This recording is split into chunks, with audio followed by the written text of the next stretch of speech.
rivalry heard on Scott and Val Save the Universe are not necessarily the opinions of this station, its sponsors, the network, or our broadcast partners.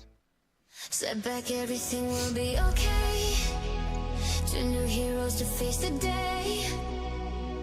Now throw all your fears away. And they're both in tights array. Scott and Val, here to save the universe. It's not a bad joke or even a curse.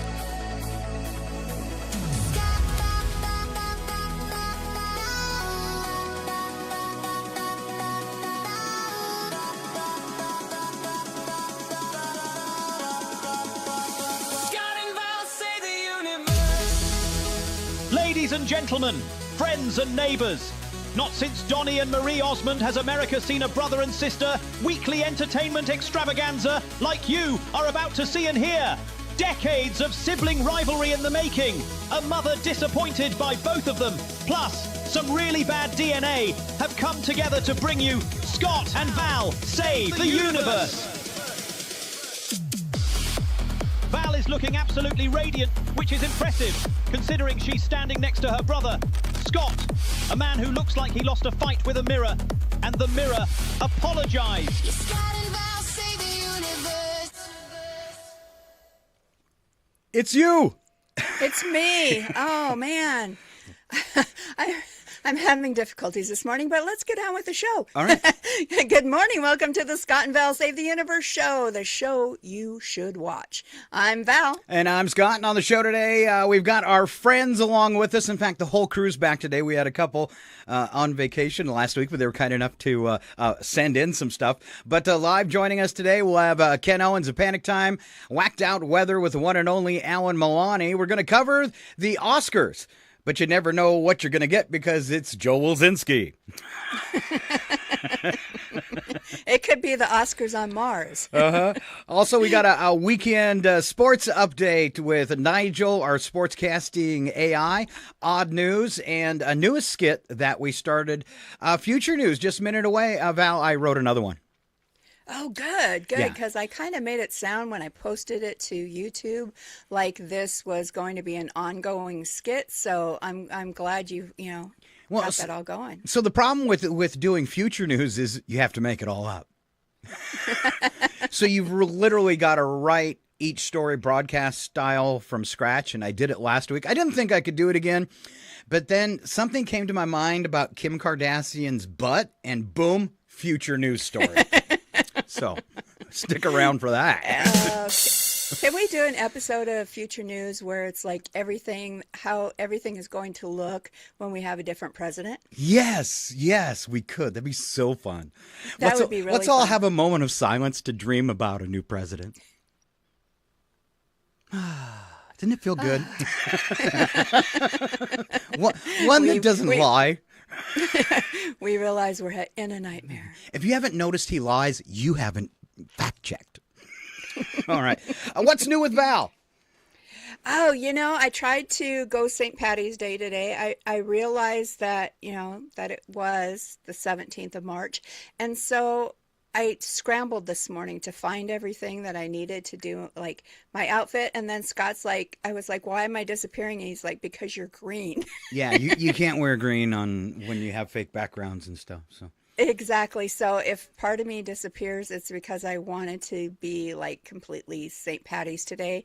I mean, I've got all my fun stuff, and you won't be able to see it either because it's I can see half of it. But yeah, so it'll be like anyway, a typical St. Patty's. By afternoon, Val's disappeared. Exactly. She's under the table. You will no longer see me. But anyway, so yeah, I didn't celebrate St. Patty's Day in any way over the weekend, so I figured I had to throw something on today. All right. Well, I've got a big new thing, don't I? You do. Yes. Do. Well, a little new big thing. A little new big thing. Marcella, I am a first-time grandpa, so I made myself a sound effect for grandpas. Okay. All right. Hey, what's eating Grandpa? Yo, you better step off, Grandpa. Hey, whose grandpappy is he anyway? Yeah, Marcella's. All right. So a big welcome to the universe to Marcella. Yay. So they talked yet about, what your name's going to be? If you're going to be a grandpa or papa or I anything don't know. like I that? think or I think hasn't you even come live it up? up to the mispronunciation of the child, don't you? She starts calling you Scooter. Oh, you said that out loud. Shut up, Wesley. All right. Scott and Val, episode 10. Our first 9 shows have been downloaded, and this isn't off the regular net. They have been downloaded over 500 times off the Public Radio Clearinghouse. Oh, my gosh. That is over 100 downloads per show. So you could be driving around the country and just skip the dial, and then all of a sudden, there we are in a syndicated show.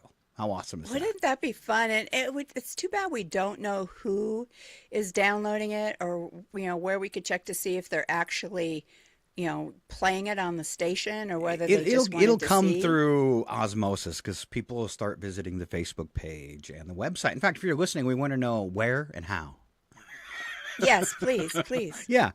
All right. Audio versions of this show, because it does air on radio too, is now on all podcast platforms. If you have a podcast platform and we're not on it, let me know, because I think I've covered them all, including Alexa via Amazon Music. So you can literally walk up to your Alexa and say, I'm going to whisper it so Alexa doesn't hear it, say, Alexa, play Scott and Val on Amazon Music. And boom, you'll get our latest podcast. How cool is that? I whisper a lot around Alexa because You don't want her to hear. I don't want to end up on some database. I changed mine. I think I've said this before. I changed mine to computer. So it's like Star Trek. I say computer, and then she answers me. But the problem is anytime anybody on the TV says computer, she usually says, I'm sorry, I didn't understand that. So. All right. Where That's else 'cause can we you get weren't us? talking to you? Yeah, live videos on Facebook, YouTube, and KCHW's Twitch channel. You also can get replays on all those parts or places, I should say. And now I'm going to shut up and let Val bring you this morning's first joke.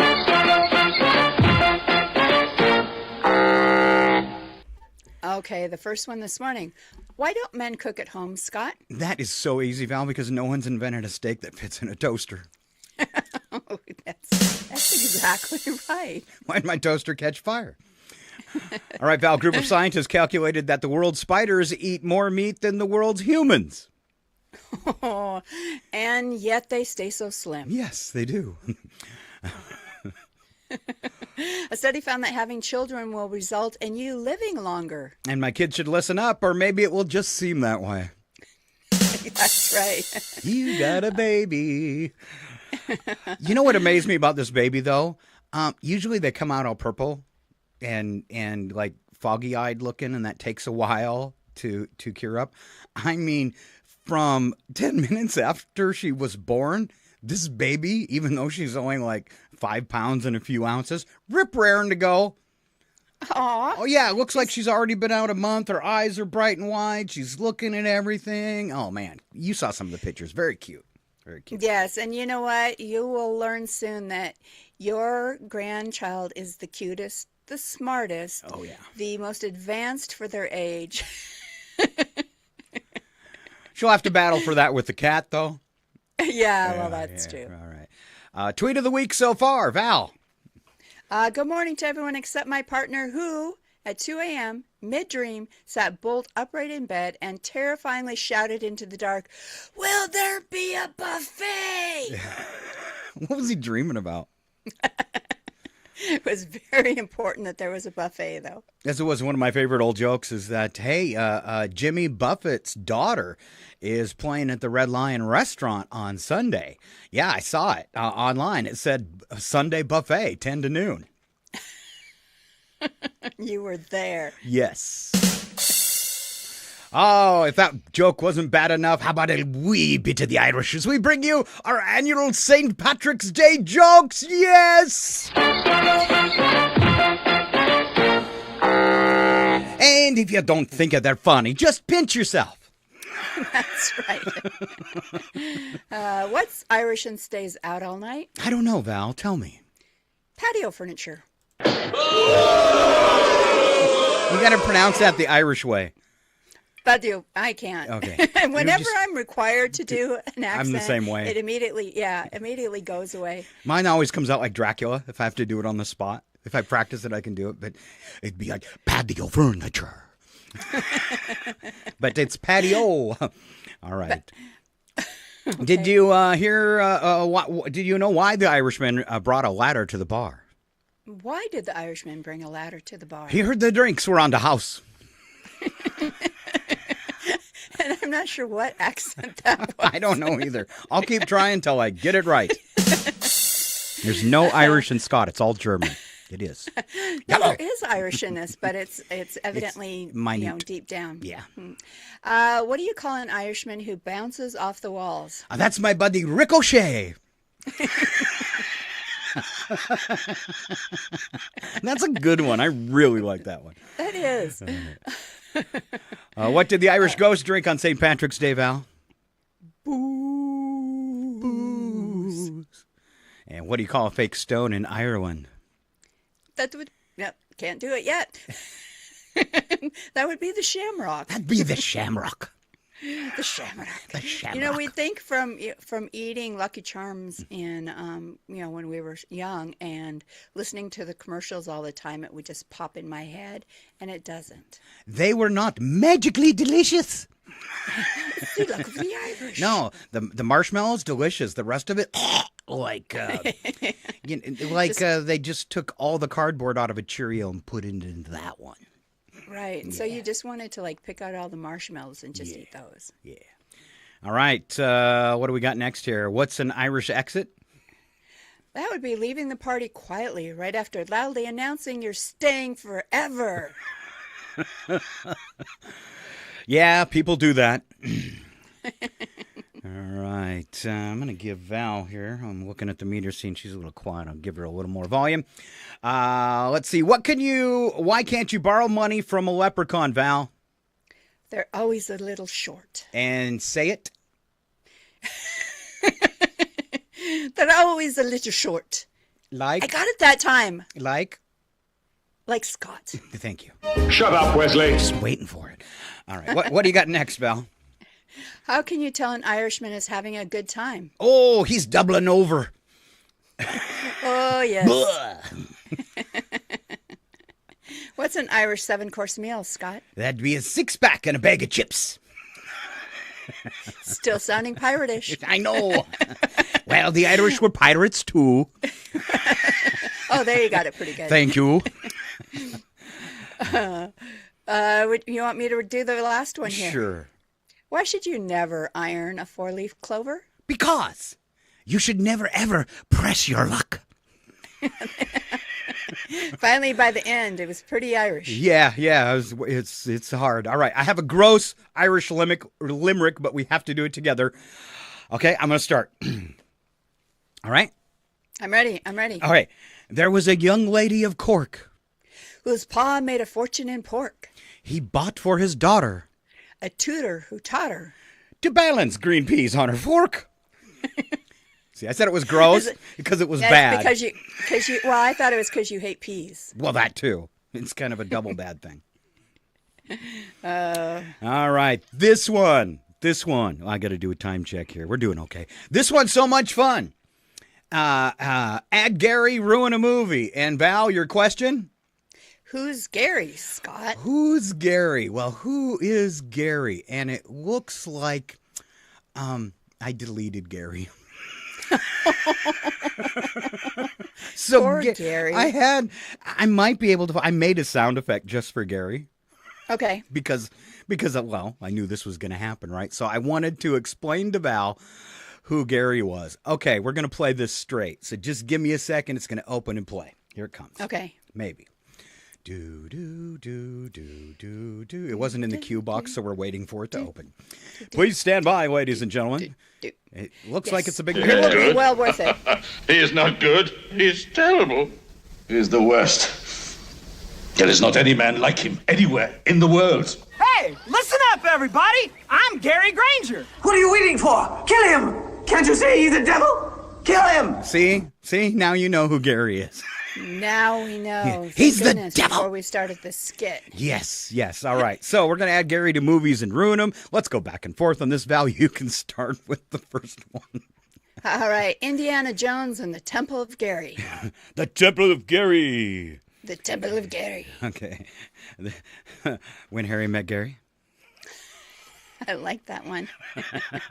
Sounds a little romantic. Yes. Yeah. Where the Garys sing. Oh, Bill and Gary's Excellent Adventure. Oh, ooh, I like this one too. Gary Poppins. Have you noticed a theme about Gary? I do. Oh, you missed this last summer. Avatar, The Way of Gary. Oh, Yeah. I'm going to catch it when it comes out on Netflix. Okay. All Garys go to heaven. Yeah, right. Everything Gary all at once. Oh, there's one I want to see. Deadpool and Gary. Star Wars, The Phantom Gary. And don't forget, Ryan Gosling blasting off into the unknown to save the world on March 20th in the new flick, Project Hail Gary. Gary is making the rounds. He is. He's so fun. All right. A few things you didn't know yesterday. First up, Val. Fish can count to 4, Oh. which makes them as smart as the president. Even a fish could do that job. Yeah. All right. What do you got? A study found that bar customers finished a drink in 11 and a half minutes with loud music compared to 14 and a half minutes with normal volume. That's right. You need to be agitated in a bar. I guess so. It must make you thirsty. Yeah. The British invented ketchup, which doesn't seem very American at all. Oh, violent today. All right. Oh, you can buy beer at post offices in Russia. Yeah, just put the stamp right here. You've got so much alcohol in your breath, this stamp isn't even sticky. Do you remember which post office box is mine? I can't do a Russian accent. Oh, which post office box is mine? There you go. Yes. It's Russian and the vodka. Yes. All right, 1994, 80% of the U.S. population was within a 15-minute drive of a Kmart. Oh. Now, You remember when they were big. You remember where the one was in Spokane? Yeah. It was right where the Lowe's is now. Oh, Mama, take us there and make us each of those disgusting sandwiches afterwards because she was too cheap to take us to lunch. All right. Oh, America's windiest city, fairly close to us here in Washington, is Great Falls, Montana. Ooh, world's largest toenail collection, 32,000 toenails. Wow. And your job is to count them all, Scott. Oh, can I use one to pick my teeth? All right. Wearing a tie can reduce blood flow to the brain by 7.5%, which explains Congressman. And the longer and redder it is, the more you lose. Ah, all right. What do you got next, Val? This fortune came with my Chinese mail last night. It said, it's okay to be a late bloomer. Maybe next decade. It's funny that it actually said, comma, Val. Oh, well, there's no comma in mine. Oh, okay. There was actually a period and maybe was capitalized. All right, before we roll into today's edition of Future News, Val, I had a thought today, and I kind of mentioned it just warming people up to the idea at the beginning of the show, that our president lies horribly. He just says whatever. And it doesn't take a rocket scientist to see. All you need to do is fact check the things you'll see, and you'll quickly see that they're all lies. So I've been watching the press, and like 90% of the press left the White House several months ago. So there is no more White House press pool because he wouldn't take the tough questions. And we still see that when he's in front of the press. Somebody in the crowd will ask him a pointed question and he'll ignore them. He won't answer that important question and he'll answer some fluff question. So I came up with this thought, and it's a challenge to the press worldwide. And I don't know how to spread this, but I would love to, is that they need to work together and every day come up with one question to ask the president. And no matter who gets in front of the president, they ask him that one question and don't stop till they get a real answer. And I don't think they'd get one, but I would like to see.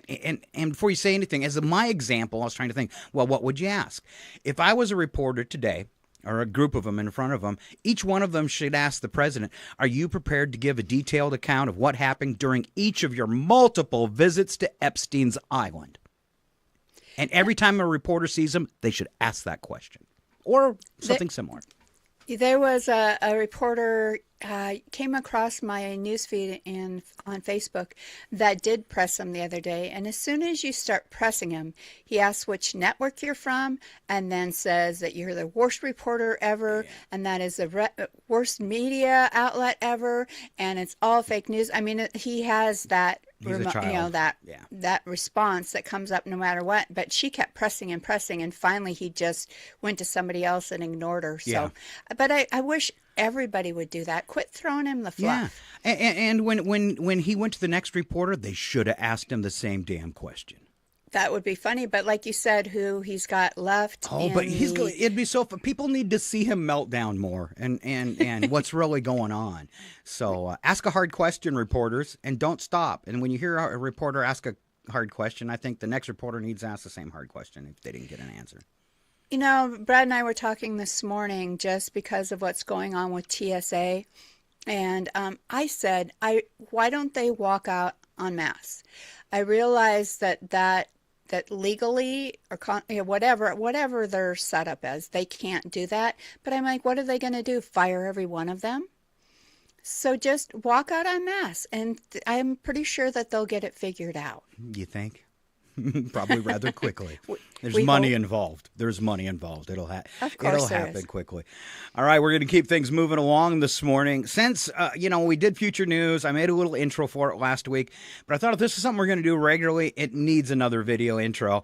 And these are just one of the reasons why we're the show to watch, right? Because you get these cool visuals. So here we go. It's our new segment and a new video to go along with it. Ladies and gentlemen, It's time to strap in! 5, 4, 3, all systems go. 2, 1, we have it time!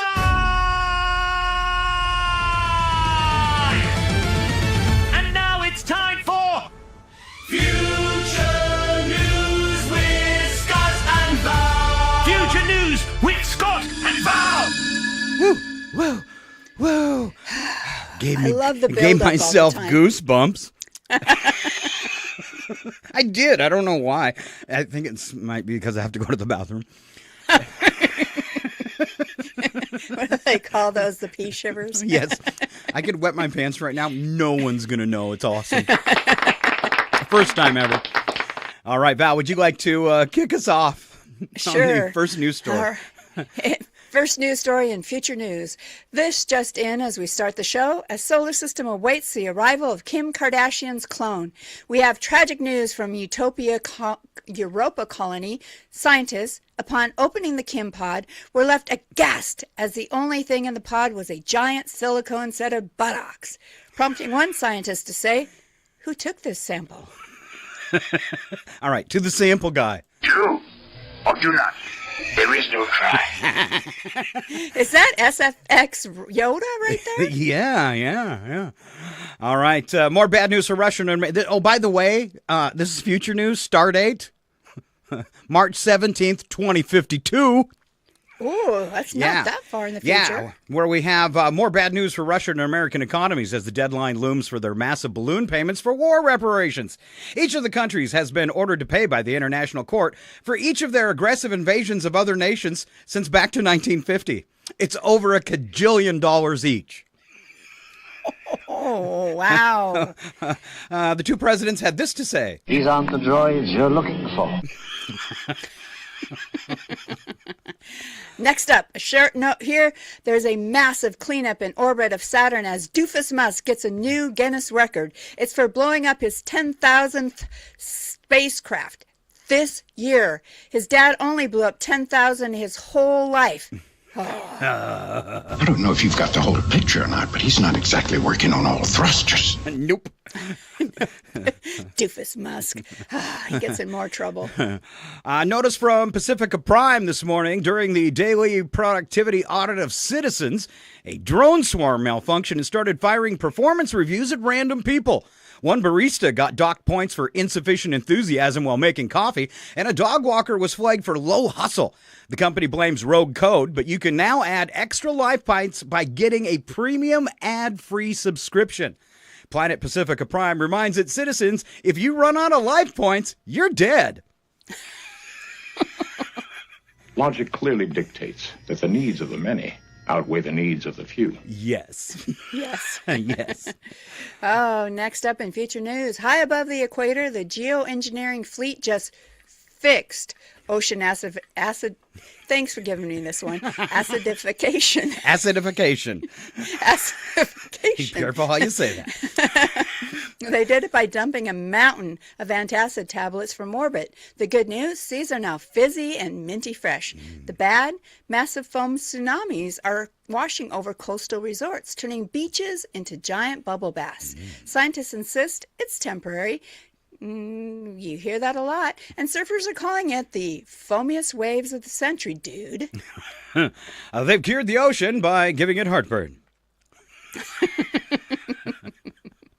Or they've cured the ocean by curing its heartburn. Yeah. Nothing refreshes a dying planet like a giant Alka-Seltzer bomb. Same goes for me. Down in the flooded sprawl of New Atlanta this afternoon, city officials proudly unveiled their new adaptive flood barriers. Giant robot Roomba shop vacs programmed to eat excess water, Val. We have excess water? Yes, in flooding Atlanta, New Atlanta. All right. Instead, the bots decided the real problem was pedestrians and began sucking up random people. Finally, a solution worse than the problem. Classic government win. Classic government win. Gentlemen, beam me aboard. All right. Last one, Val. All right, from the neural interface capital of Neo Tokyo, the latest BrainLink update promised seamless thought sharing, but users are now accidentally broadcasting their intrusive thoughts citywide.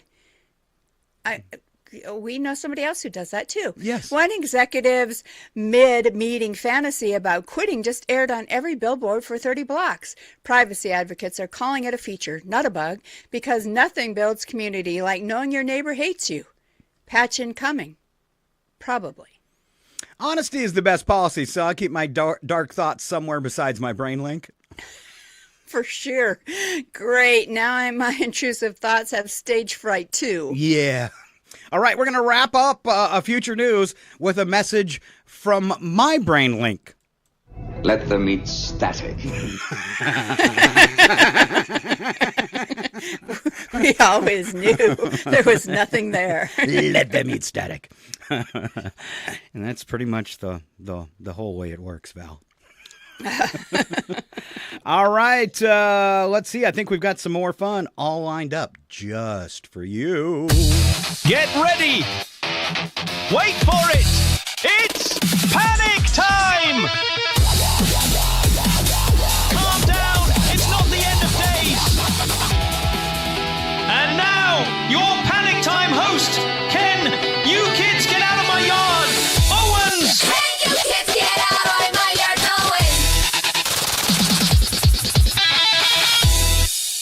Owen! Welcome, Mr. Owens. Good morning, Ken. Good morning, everyone.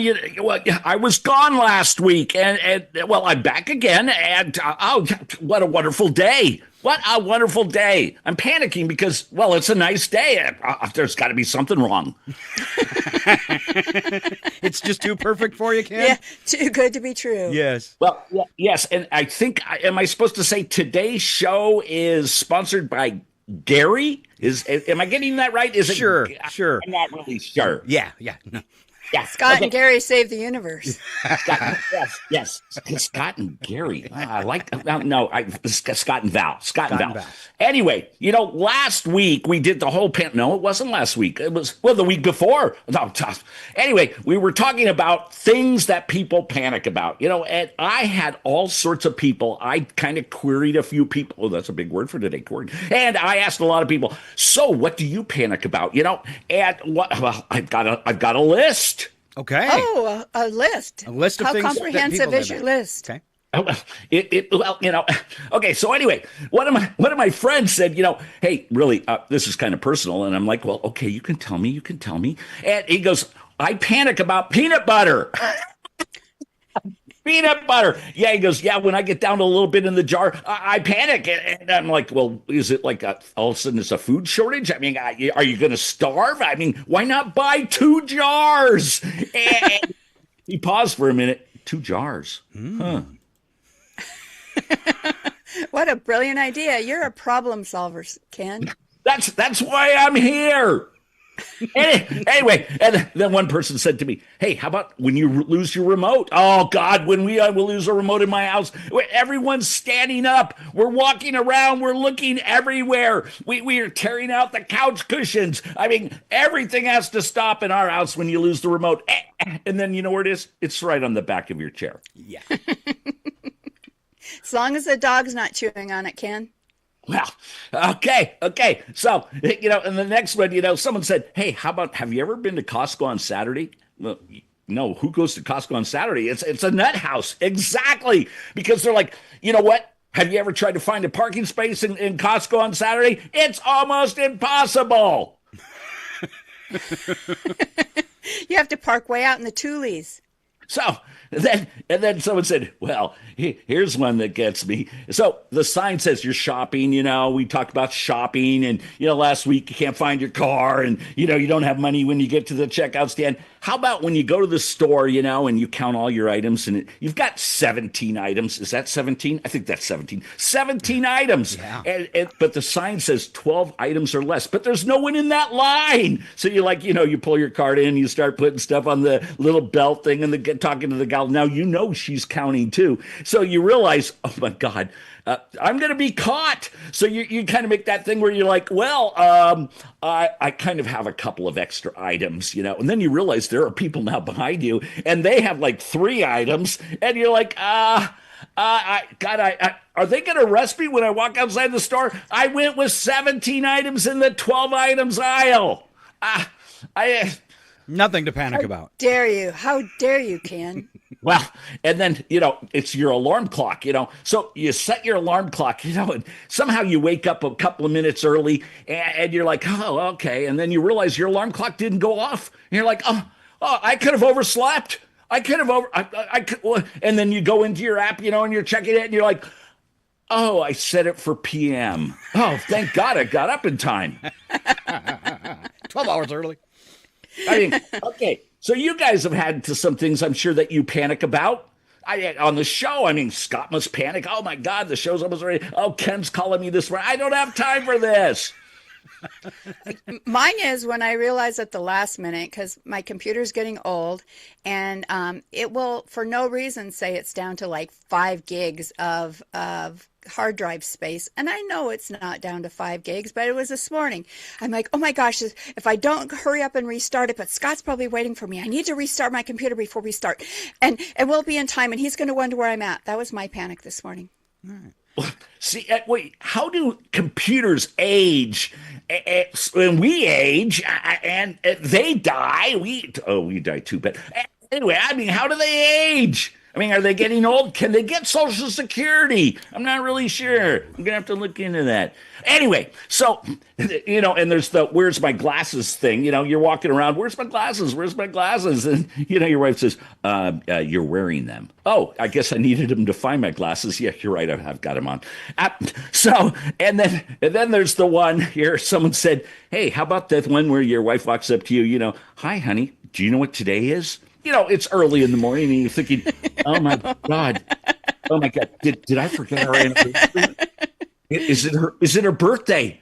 No, it's No, I'm fine. It's not our anniversary. It's not her birthday. And then so you say, well, no, I really don't know what today is. And she says, it's garbage day. And you're like, oh my God. And she says, and I hear the garbage truck coming. You're running around the house like crazy. You're grabbing all the bags. You're throwing them in the can. I mean, you're barely wearing anything. You haven't had any coffee. You're dragging the can down. It's bouncing down the driveway. Just as the guy pulls up, you realize, my robe isn't really closed very much. And he gives you that, hi, good morning, and you're kind of embarrassed. You run back to the house, and the wife goes, oh, I'm glad you got that out there today. Yes, I was panicking. It's garbage day.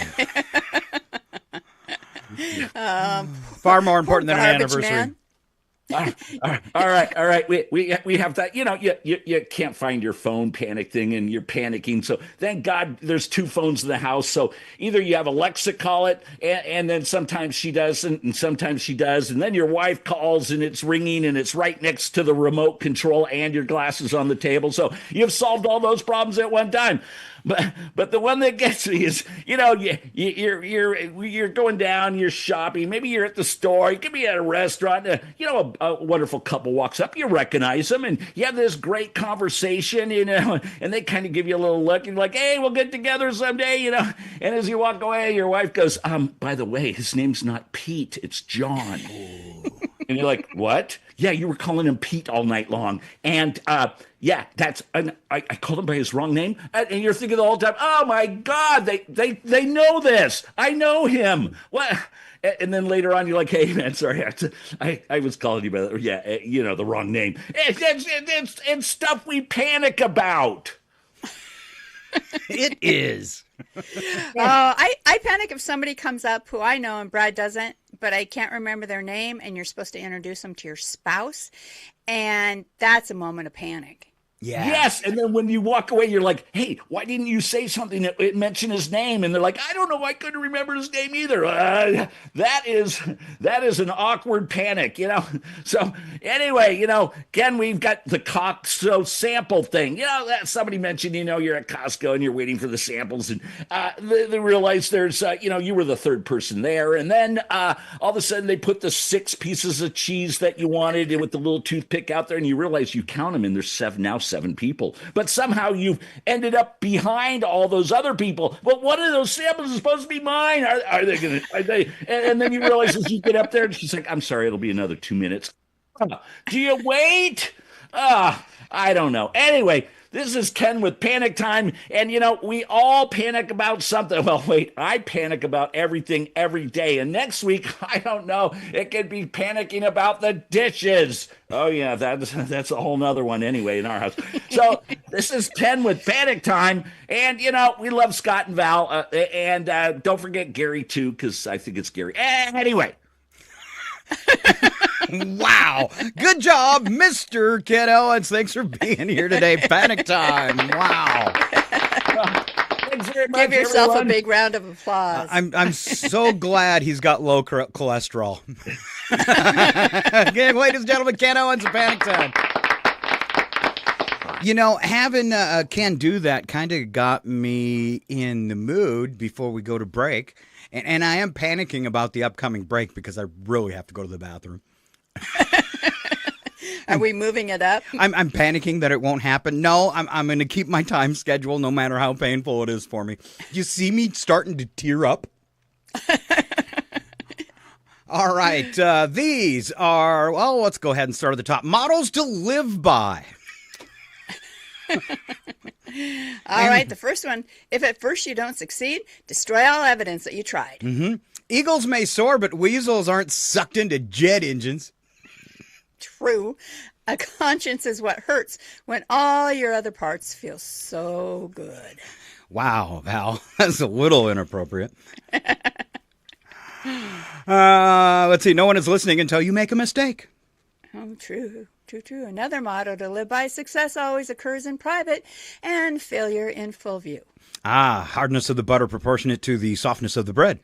Oh, so true. The severity of the itch is proportional to the reach. Can you get that for me? You never really learn to swear until you learn to drive. Oh, yeah. It could be true. It is true. Another, Monday is an awful way to spend 1/7 of your life. It's Monday is. That's why we skip it. The sooner you fall behind, the more time you'll have to catch up. Oh, that's a good motto. Yeah, I like it. How about if you choose between two evils, pick the one you've never tried before? Oh, yeah. Scott. Val, here's a big one for you. Don't sweat the petty things or pet the sweaty things. We should talk to Ken about that one. That seems like it could be perfect for panic time. I think so. All right, and if nobody cares about you, try missing a couple of payments. Oh, everybody cares then. All right, here comes Val with scary and horrifying facts before we go to break. All right, the internet has facts that sound pretty scary. First one is there is more actual lemon juice in lemon-scented Pledge spray than there is in Country Time lemonade. Oh, wow. So it's just lemon flavor. That's creepy that there's more lemon in Pledge than Country Time lemonade. Yeah, what does the lemon flavor come from? Yeah, and why would it be hard to squeeze a couple of lemons into that can? Yeah. Okay. I'm disappointed. Snails have thousands of teeth. That is pretty horrifying. I'm never touching another snail. Never. 40% of homicides in the U.S. go unsolved. Which makes me go, yes. I wonder if that's going down, though, the more cameras there are everywhere. And then there's a few people out there going, who did Scott kill? There's a place on Mount Everest called Rainbow Valley, which takes its name not from the rainbows you see from the valley, but from the colors of the jackets of all the dead people that lay across the snow. Oh, and they say there's a lot. Yeah, there you go. Yeah. It didn't say they were good facts. No. How about this for a scary fact? In just one kiss, over 80 million bacteria are exchanged. And if you use a tongue, 800 million. Keep your tongue out my mouth. Oh, bummer. Let's see. FBI has stated that there could be anywhere between 25 to 50 active serial killers in the U.S. right now. Wow. Yeah, which makes me say this. Surprise! You know, if you ever pick up a hitchhiker and they say to you, hey, I can't believe you picked me up. You know, I could be a serial killer for all you know. You just look at them and say, oh, the odds of them being two in the same car are pretty slim. Pretty slim, yeah. And then watch the look of shock and dread on their face.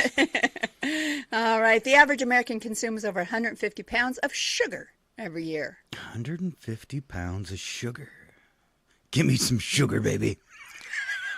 Lay it on me. Lay it on me.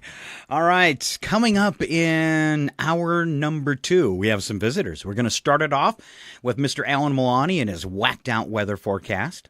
We'll also have a visit from Joe Wilzinski. Rumored it's going to be about the Oscars, but he could have forgot. Drinking tends to do that too. Because he's like said, I'm going to do this on the next show. And then when he gets here, it's something totally different. But as far as we know, it's the Oscars, which could be fun, right? Right. And it's like your little clip. Surprise, surprise, surprise.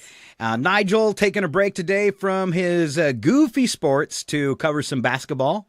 All right, because there's a lot of basketball coming on. In fact, today starts March Madness. So we've got Nigel and, of course, Odd News. And then I've got a couple songs queued up, one that I wrote and one that Val wrote we could share at the end of the show if we have time. And I'm going to let Val pick which one we play because I don't think she has ever picked that before. So okay. All right. Y'all game for that, sis? I am game. All right, then we shall go to break. When we come back, it'll be Mr. Alan Milani. We hope you will stick around. It is KCHW 102.7 in Northern Lights Public Radio, where we will be taking you for just a few minutes. Life forms detected.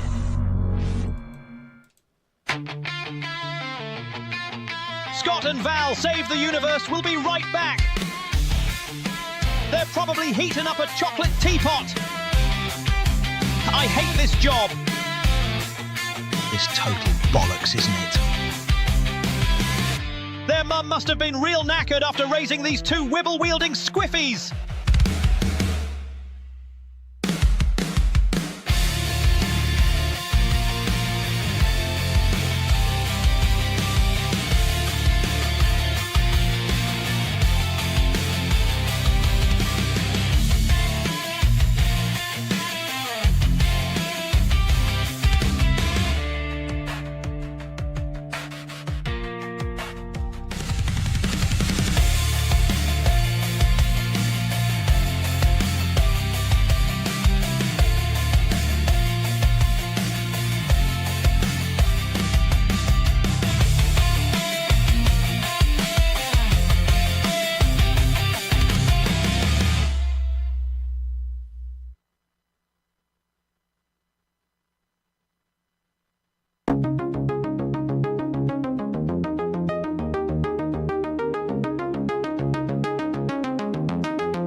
your national weather outlook is Alan Two Shoes Milani. Alan Two Shoes Milani!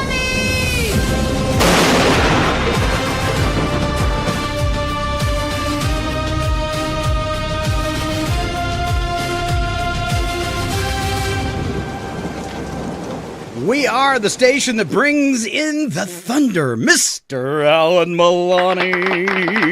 Good morning. Good morning. Can't beat an intro like that, can you? Not at all. In fact, I'm kind of going to record it and get myself a portable speaker and have that play every time I walk into a room. Yeah, I can just send you your weather intro, and when you walk in somewhere, you can just fire that off. That would be awesome. Maybe just the thunder, too. Oh, would be yeah. Right? All right, what do you have, Mr. Milani? Good morning, weird weather fans.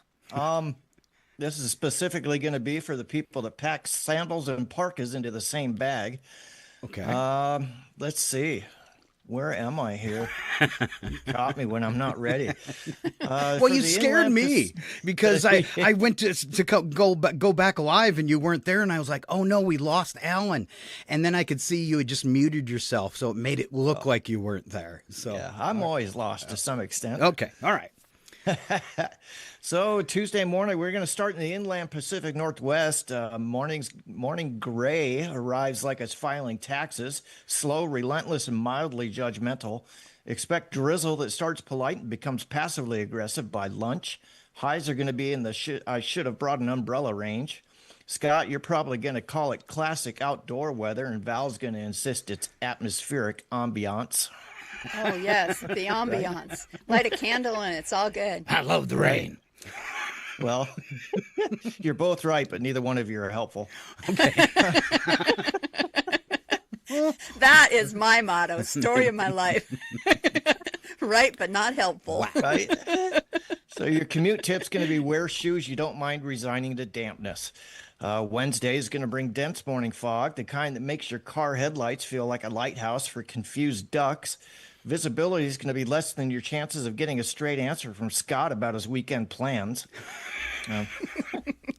By afternoon, the fog's going to lift and the air is going to snap back to crisp, suspiciously optimistic. Temperatures nudge up to coat optional, confidence mandatory. It's a perfect day for over-explaining why you're suddenly outside. Thursday, the sun's going to make a surprise cameo. It's going to be brief, theatrical, like a guest appearance on this very show. It's warm enough to make you momentarily believe in bathing suit weather, then cold enough to remind you live in the Pac Northwest. 20% chance a stray sprinkle and an 80% chance someone's going to post a latte in the sun selfie. And Scott, if you claim you're working on your tan, we're going to know we can't trust anybody.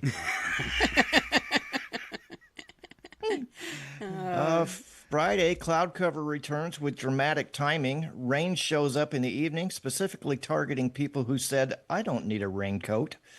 Highs stay refreshingly sane. Lows are going to have your socks drafting resignation letters. Great night for indoor plans, bad night for outdoor bravado. Val, you're probably going to insist on an optimistic forecast. And Scott, you're quietly going to pocket your optimism for later. You can do that? Okay. I like saving things. We can do anything we want on Scott's show. That's right. Sunday's going to bring a mixed bag, sun, showers, and wind with microaggressions that rearrange patio furniture and life choices.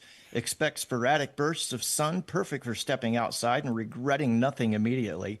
Sunday becomes more decisive, mild with scattered showers and dramatic clouds doing Shakespeare impressions. Beach plans, bring your optimism and a towel that you can emotionally detach from. Not your favorite blankie. A No. towel you can detach from emotionally. That's why I keep my thong on all the time. Yeah, now we know we can't trust anybody. So we're going to go to the northeast coast. Tuesday is a cold front swaggers in like it owns the coastline. Gusty winds and choppy surf flex for attention. Commutes are going to be blustery. Hairstyles are going to be endangered species. Scott, you'll probably call it refreshing. Val's going to call it permanent eyebrow training. What? Must be good exercise for your face. Right? It is 50-mile-an-hour winds here today. You are exactly right. True. Yeah, the trees are all bent over, and the snow just Nice. like between going to bed and waking up, a foot of snow disappeared. Took a while to get there. We had Yeah. gusts up to 70 miles an hour last week. Whoa. Wednesday is going to be damp, raw, and excellent for people with scarves and unresolved feelings. Coastal fog is going to drift on and off. Navigation by seagulls, not recommended, but it's entirely possible. Temperatures are going to be steady in the remember what a hoodie is zone. Fishermen are going to nod solemnly. Tourists will learn about layering. What's layering? Yeah, we need to learn about that. Yeah. Right. Wow. Okay. Thursday, high pressure slides in with a smug expression. Crisp, sunny, the kind of day that makes you pretend you exercise. Locals are going to be collectively surprised and suspicious. Dogs will sunbathe with purpose, and great window for errands or dramatically walking into somewhere you don't need to be. Friday, clouds sneak back in for the night crowd, light rain and umbrella etiquette violations outside bars. Expect romantic walks interrupted by enthusiastic gusts. Saturday is going to bring choppy seas, a few brave surfers, and very confident lobsters. Beach bonfires are going to be possible if you like your smoke in your face and your marshmallows with a side of salt spray. Sunday is going to be calmer, cool, and polite, like a neighbor who returns to your school but doesn't mention your lawn. What? Returns your tool but doesn't mention your lawn. How nice it is. All right. That makes more sense, Ellen. Good job. I blew that one. And now for the noble hamlet of Two Stoplight, Minnesota. Tuesday through the weekend, intermittent chicken scratch rain, pockets of polite sunshine between garage sales, and a 98% chance the diner's pie outperforms your weekend plans. Expect the town meeting to be held amidst gusty conditions and 3 people arguing about the same pothole. What town was that? It didn't say. I said, give me a forecast for a small town, and it just took me to Minnesota. Well, there's only one town in Minnesota anyways, right? True story. Wow. All right. Anything else there, Mr. Milani, before we cut you loose? I do. Finally, we're going to go to Io, which is a moon of Jupiter. It's going to be volcanic, loud, and committing to sulfur fashion all weekend. Tuesday That's through Scott. That's Scott. The sulfur fashion. Okay. Yes. Tuesday through Sunday, continuous eruptions, lava shows, 0 useful umbrellas. So if you decide you want to broadcast from there, I'm going to send some regrets and a heavy-duty respirator for y'all. Nice. That's your weather, equal parts useful and judgmental. Stay dry, stay amused, and Scott, you might want to claim that sandwich you left in the studio fridge before Val names it on air. Ooh. I think I'm going to Io, where I can blend in.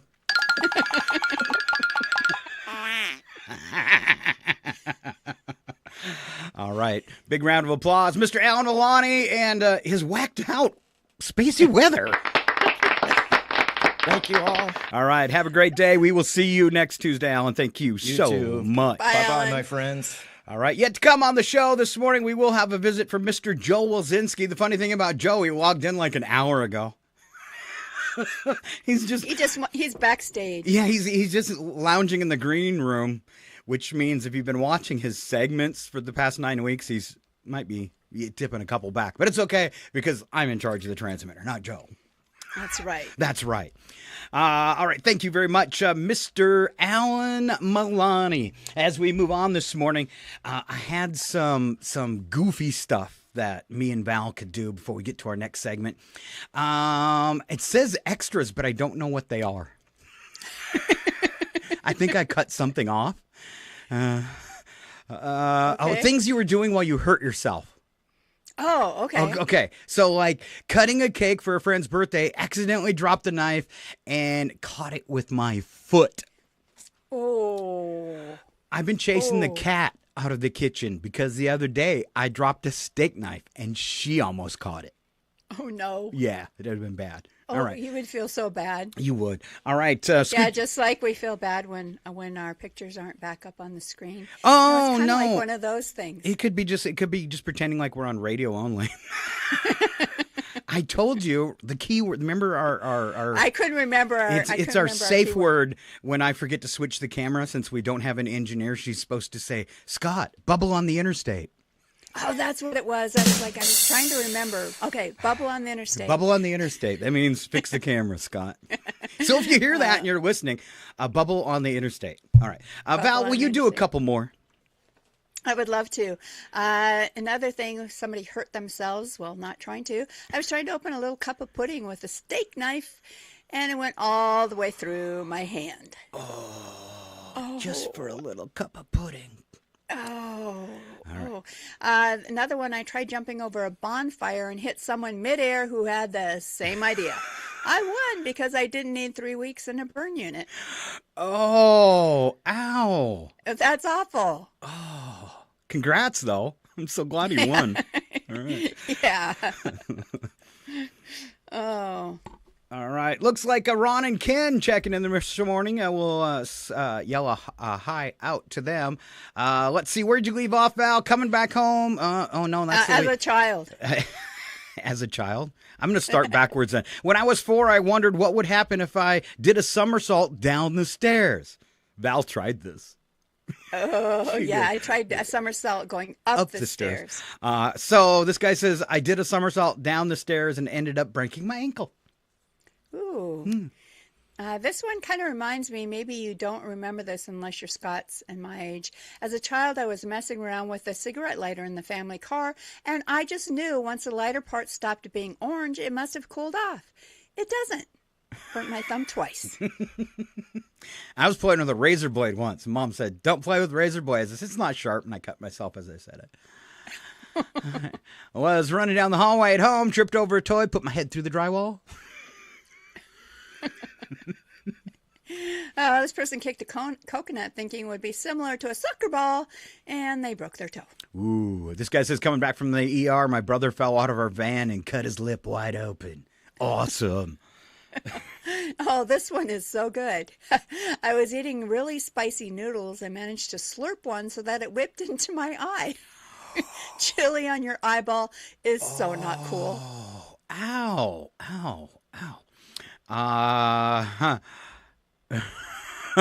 For some stupid reason, as a kid, I tried catching bees in the garden with my fingers.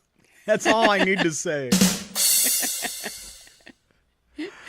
Oh, now this would be embarrassing as well as painful. I busted my teeth on the floor while doing the worm at a middle school dance. I chipped a front tooth. One of your two chiclets, the big chiclets in the front. I was on a railing at a nightclub DJing and dancing with the waitresses on top of a railing, which is kind of dangerous anyways. One of the waitresses started to really boogie as I was shouting into the microphone, and she swung her hand and it hit that microphone and jammed it right into my mouth, knocked me off the railing, and chipped my tooth. Taken out by my own microphone and a waitress. Oh, no. Always fun. All right, car superstitions. I didn't know there was car superstitions. Car superstitions. Slapping the sun visor after you go through a yellow light. Some kiss their fingers and then touch the ceiling. I think of it as a silent, ooh, thank you, or a gesture of triumph for squeaking through. Until you realize that the speed light or the stoplight camera just caught you. Yes. And you're giving a kiss to the camera as it snaps your picture. Slide a different finger. How about slapping the sun visor when you see a pediddle or a peduncle? A pediddle is a car with one burned out headlight. A peduncle has a burned out taillight. Mm-hmm. Wikipedia says that this driving ritual originated in the 1950s in suburban Westchester County, New York. A boy making the discovery would kiss his date. A girl would punch her date on the arm. Huh. That doesn't seem fair at all. Well, you might get punched after you kiss her. So usually happens. Hold it. Maybe I should ask. Yeah. Okay. Is that a thing? And remember, no means no. Huh. But 50 no's in Sean Connery time. 50 no's means yes. All right. Sorry. It doesn't. It's just a bad joke. I'm serious. Just a bad joke. All right. Holding your breath when you drive through a tunnel. Did we do this one? No. Maybe? Well, you can do that one. I'll do the one before. Okay. Holding your breath in a tunnel can be a really bad idea, as one young man proved in 2014. Daniel Calhoun of Snohomish, Washington, told investigators he fainted Sunday afternoon while holding his breath in the Highway 26 tunnel. Fortunately, all those involved in the accident survived his breath holding. Could you imagine? I'm going to hold my breath as a joke and you kill people or something. What a dumb idea. Yeah, that would be horrible. Mm-hmm. Yeah. Yeah. And, the fact that you could hold it till you passed out, most of us gasped for air before that point. You must be a politician. How about holding your breath when you drive by a cemetery? This old superstition is thought by some to prevent breathing in the spirits of the dead. Oh, don't be shy. Throw your change under a seat of a new car to wish good luck to the driver of a new car. Some people throw a handful of change under the driver's seat. I don't know, whatever you do, though, probably not drugs. Now, the tradition, if you are a motorcycle rider, is when somebody buys a new motorcycle, you buy them a bell to hang on it.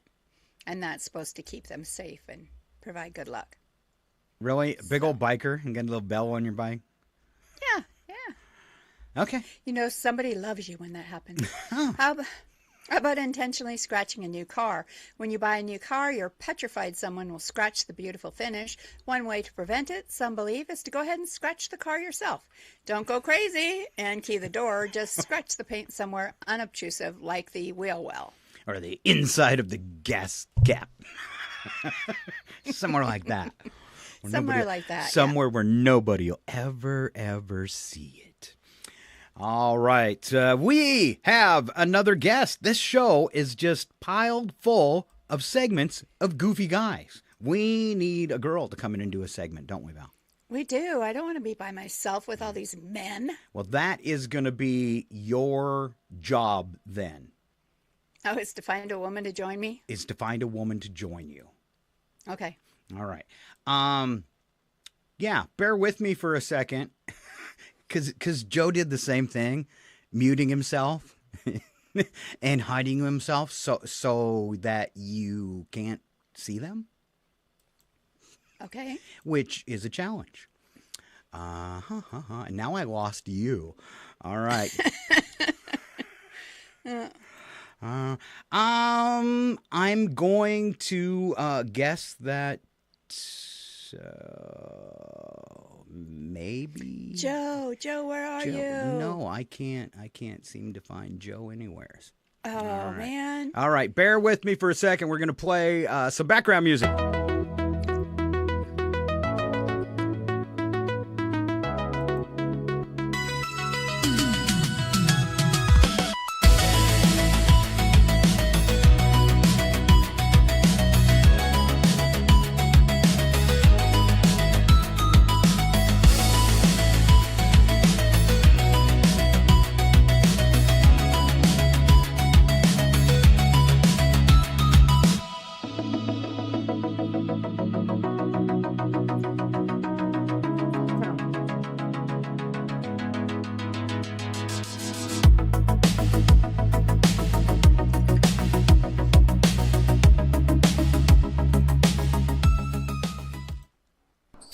Ladies and gentlemen, the show that goes nowhere yet somehow everywhere is about to astound you again. Live from the tropical country of Belize, it's your RFN entertainment guy, Joe. What? Joe Wools. Joe Wolchinski. No? Woolzinski. Close to Doc then? It's time for Ski by the Sea on Scott and Val Save the Universe. Oh, can you believe it? I found Joe. Welcome back to the show, Joe Wolzinski. Was it right where you put him? He's right where I left him. Oh, hey, Gary and Val, how you doing? Good morning. So, hey, I'm not a doctor, and I played one in high school a lot, but okay. that Mr. Panic guy, he needs to start self-medicating. He's a little stressed, isn't he? A little. Just a little.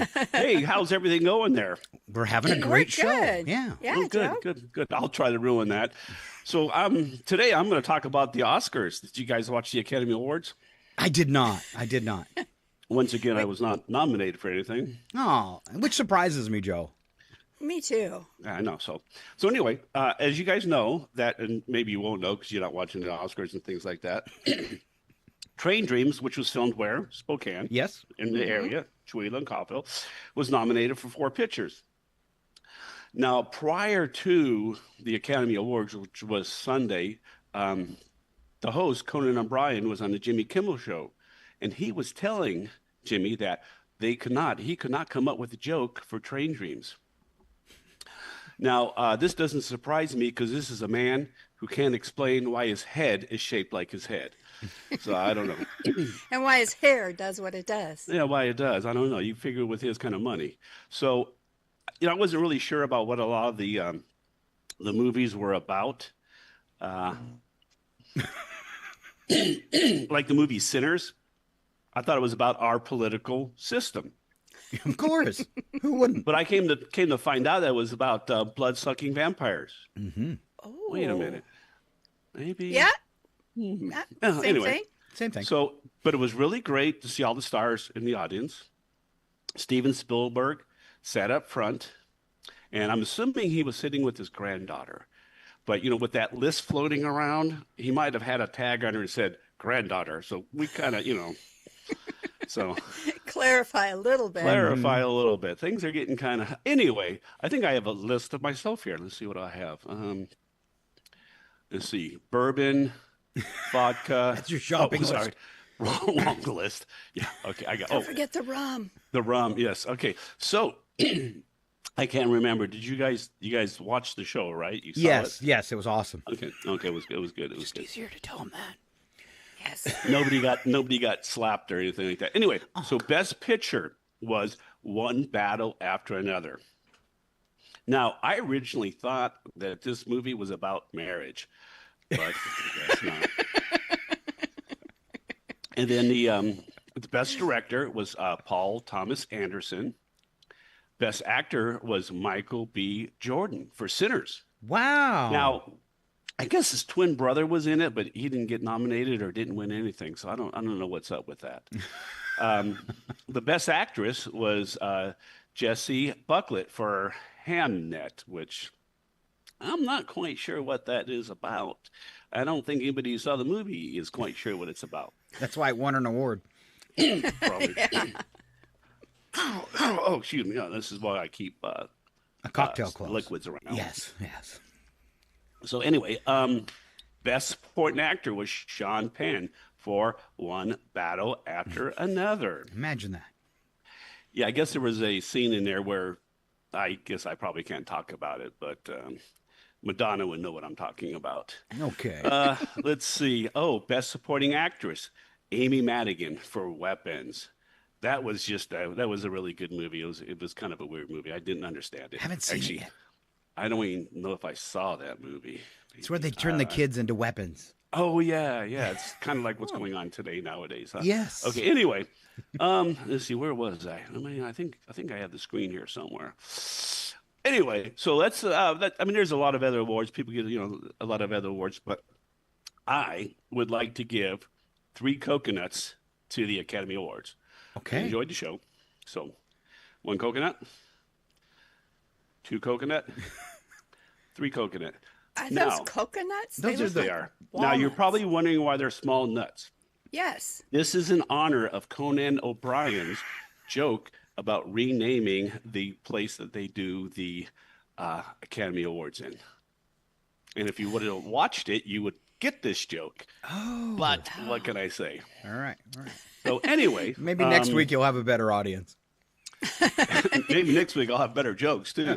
But, Thanks for being nutty. Oh, thank you. So how's everything going there? Are you Irish, Val? I am Irish today, and I didn't realize till Scott pointed it out. When you wear green on the screen, it makes you disappear half the time, but that's okay. Because green screen. Yeah, I have green on, but you guys don't want to see my underwear. Yes, we kind of do. Yeah. Okay. Oh, wait. Let me see. Oh, no. I'm scared. Oh, my gosh. Well, that's okay. Is that like green palm? camo underwear? All right. Good Yeah. job. Is it camo or is it palm leaves? And this, ladies and gentlemen, is why Scott and Val Save the Universe is a show to watch. Not listen to. You need to watch it. Yeah, you can just turn the volume down, no matter. Might be funnier that way. Mm-hmm. Yeah. So I hate to tell you this, but I think I'm done for now. Oh, there you go. All right. Yeah. Big round of applause. Ski by the sea. Refill this drink, so I'm definitely done. Yeah, you're half done, which is empty in your world, isn't it? So am I on next? Was it? Yes, you're on every Tuesday at the same time. Every Tuesday. Right? So this is Tuesday. And remember, with time changes, the Earth floats through time, but our show stays constant. Oh, constant. Yes, Constant. Yes, just like bowel movement, which is nice, right? If it worked that way. Yes, we're glad right, you're. Hey, Gary and Val, we're see you glad later. you're incontinent. Thank you. All right. Bye-bye. Joe Wilzinski, incontinent live from Belize. All right, always entertaining. We're headed toward today's Odd News. Val, were you hoping that I would do a musical edition of Odd News today? Yes, I was. Oh, Did I was afraid you were going to say, no, I'm tired of that. And I was going to say, oops. No, I like it because I don't know how much time you spend doing those. It's so bad. But, I know you used to have to search for sound effects that matched it, so I didn't know which was faster for you. It depends. Because sometimes you can't find just the right sound effect, and sometimes you just can't put the right riffs together to make something sound good along with the lyrics. So it's just I say I'm going to do it this way this week, and then you just go for it. And do the best you can. Last night was really was faster than usual, but you were able to tell by the quality of the songs. All right, let's move into our date book. That's all the cool stuff from today. And me and Val are going to kick it off with birthdays and go back and forth. First, Val, one of my favorites. Who is it? It's Kurt Russell, who turns 75 today.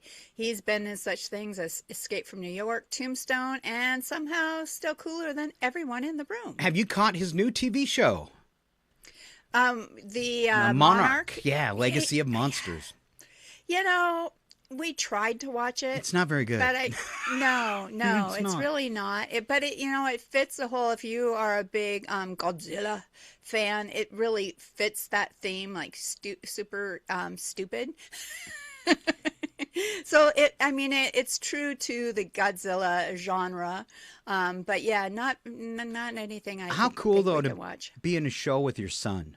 And get to play. Yes. That if you haven't seen that show, what they've done is they've taken Kurt Russell's son, and the show goes back and forth in time from the 50s to present. And when it's present, it's Kurt Russell, and when it's in the 50s, it's his son. So they've got like the younger version without having to do AI. And that as a parent, that'd be exciting. And an actor, I bet, to be in the same show as your kid. All right, let's keep moving. I think so too. Let's keep moving. We've got Rob Lowe turning 62 today. He has actually not aged since 1987, which makes everyone really, really suspicious. Really suspicious. Really suspicious. All right, Gary Sinise, 71 years old today. He was in Forrest Gump, CSI New York, and one of the good humans in Hollywood. I want to know if he ever regrets the permanent eyeliner. Just saying. It looks funny. Who's next? John Boyega, Star Wars trilogy. Still outrunning explosions professionally. Good job. Oh, nice. Yes. Hoosier, 36 years old today. Yes, the man who made church sound like a breakup. Vicki Lewis, News Radio, 63. We already had Rob Lowe, but this one has him with a younger birthday. Oh. See, he doesn't age. Yes. Right? Let's see. Soccer legend Mia Hamm, 51. Brittany Daniel, It's Always Sunny in Philadelphia, 47. And swimmer Kate Ledecky, 26. I've tried so hard to catch her. Oh. It happened today, Val. Roll out some history. All right, 1756, St. Patrick's Day was celebrated in New York City for the very first time at the Crown and Thistle Tavern. And 1756, this has been going on a long time. All right, 1762, New York holds its first St. Patrick's Day parade, basically the start of let's shut down traffic and call it culture. Okay. 1845, the rubber band was patented. 1905, Albert Einstein publishes his theory of relativity papers. Just casually rewrites physics, probably before lunch. Nobody probably believed it either. Probably not. All right. Want me to keep going? Yeah. All right. 1931, Nevada legalized gambling.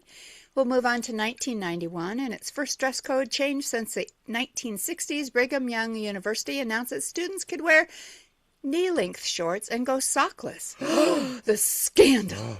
Sockless? 1999, a restaurant in Schererville, Indiana, an intoxicated man angered by a slow-flushing toilet pulled out a pistol and shot it several times. Now, can you say maybe needing anger management there? That's exactly what I do with printers. Just shoot them. Shoot them. Either that or pitch them out a window. I used to have the big office window, and I would literally, when I was tired of a printer, because they're horrible, I'd open the window and just heave it as far as I could into the front yard. Nice. It's very satisfying until you go to clean it up. There you go. Might be what I end up doing with my desktop computer here when I'm ready to retire the thing. Yeah. All right, 2006, an employee at a funeral parlor in Kazakhstan was rescued after burglars knocked him out and nailed him inside a wooden coffin while they robbed the place. Oh, they would have to charge these people with murder because that would have killed me. Yeah. I'm very claustrophobic. That'd be horrible. Oh, yeah. And finally, our last one today is 2020. The Golden Raspberry Film Awards, the Razzies, gave 6 trophies to the musical Cats, including Worst Film. So what would a golden raspberry sound like, Val? Oh, I'm sure you'll tell me. That's all I got. Well, at least you had something. I had something. Special events. We've got St. Patrick's Day, obviously. Green everything. Questionable decisions today. Suddenly everyone 12% Irish like Val. It's also Submarine Day. Oh. Yeah. Celebrating the first successful modern submarine test. Perfect day to drink something green and go under yourself. Oh, make sure you're in a submarine. Val, you want to do the last couple ones? Yeah, sure. Campfire Day, honoring one of America's original youth organizations. And it's also Corned Beef and Cabbage Appreciation Day. The one day a year cabbage gets invited to the party. Not my place. 2026 NCAA Men's Basketball Tournament begins today. Yes, it's March Madness! And it's also Multiple Sclerosis Awareness Month. The entire month of March dedicated to raising awareness for MS. Very, very cool. All right, quick time check. We have a few minutes, Val. Let's roll out some headline news. And I think I should have some kind of important news intro for this. For sure. Okay, maybe. Here we come.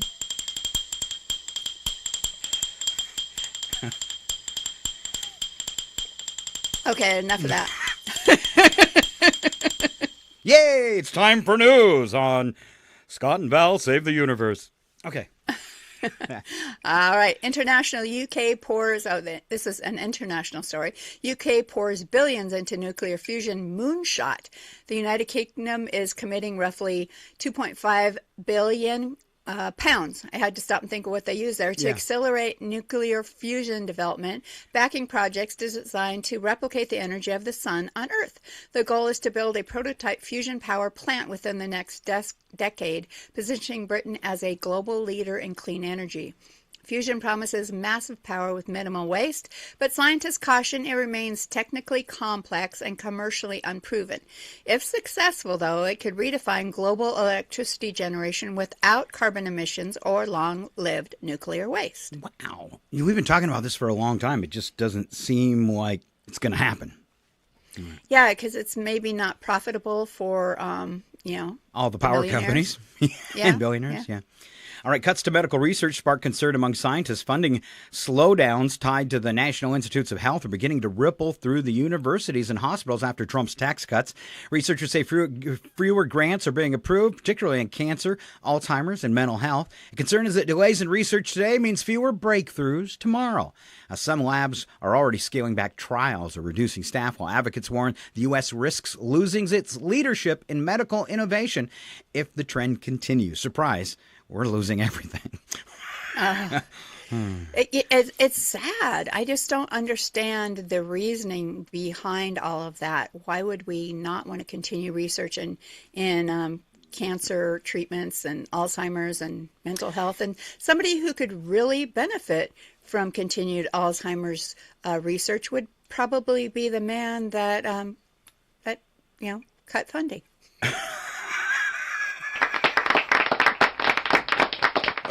True.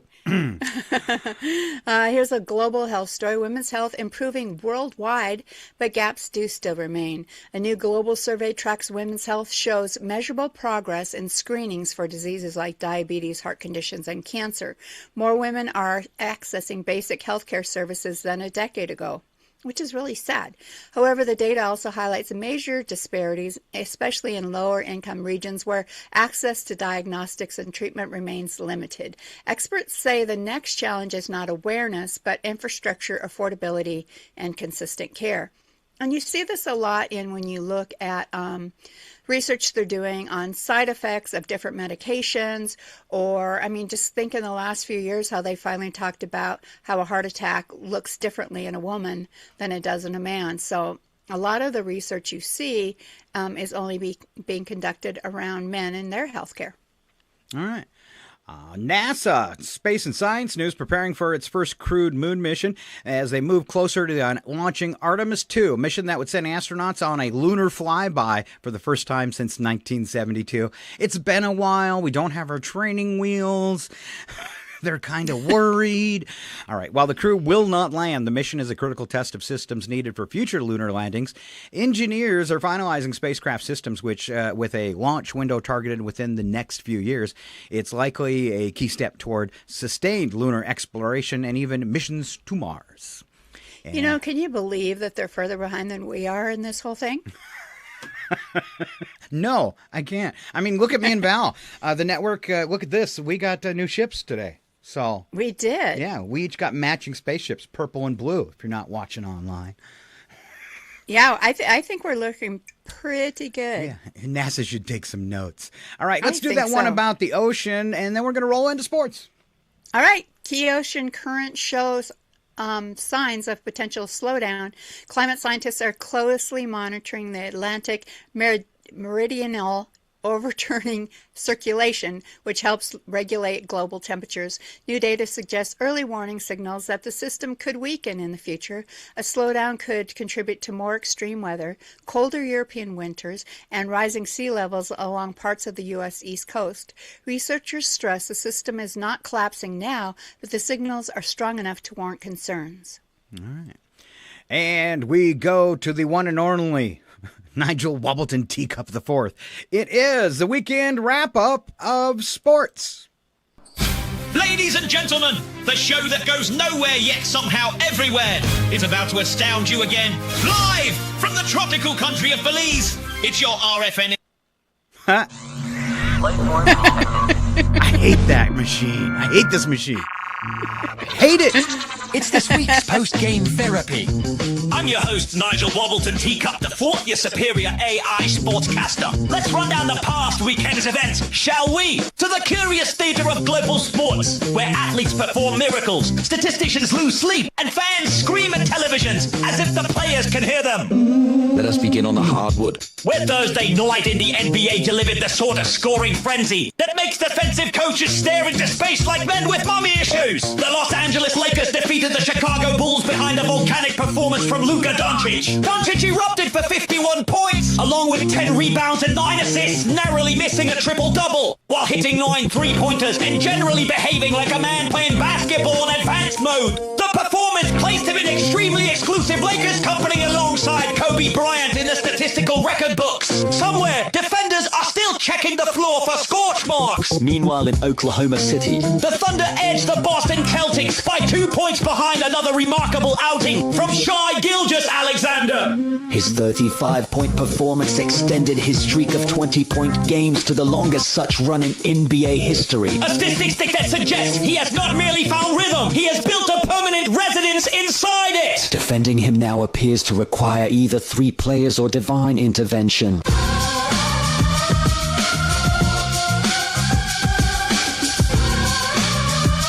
Either 3 players or divine intervention. Now to the football pitches of Europe, where one of the most outrageous goals of the week arrived courtesy of Real Madrid's young Turkish star Arda Güler. Güler noticed the opposing goalkeeper wandering off his line and launched a shot from beyond midfield. A distance usually reserved for clearing the ball. Instead, the ball arced beautifully through the air and dropped Straight into the net, leaving the goalkeeper frozen in that universal athletic posture known as O. I can't say that on the radio. It was less a goal and more an act of long-distance mischief. Finally a brief stop in the wonderfully theatrical world of professional wrestling. Where WWE's Friday Night SmackDown featured enough drama to make a Shakespeare festival blush. The Bella Twins made a surprise return to the ring while former champion Drew McIntyre stunned fans by quitting mid-show ahead of the upcoming WrestleMania contract signing. A storyline development that sent arenas buzzing and commentators scrambling to keep up. Professional wrestling remains the only sport where someone can deliver a flying elbow from the top rope and then immediately deliver a 5-minute monologue about betrayal. Sport, in summary, continues to deliver everything one could want. Record-breaking performances, impossible goals, historic victories, and the occasional flying chair. A Nigel Wobbleton teacup the fourth. Keep your eye on the ball, your stick on the ice, and if Luka Doncic is approaching your basket, perhaps consider leaving the building.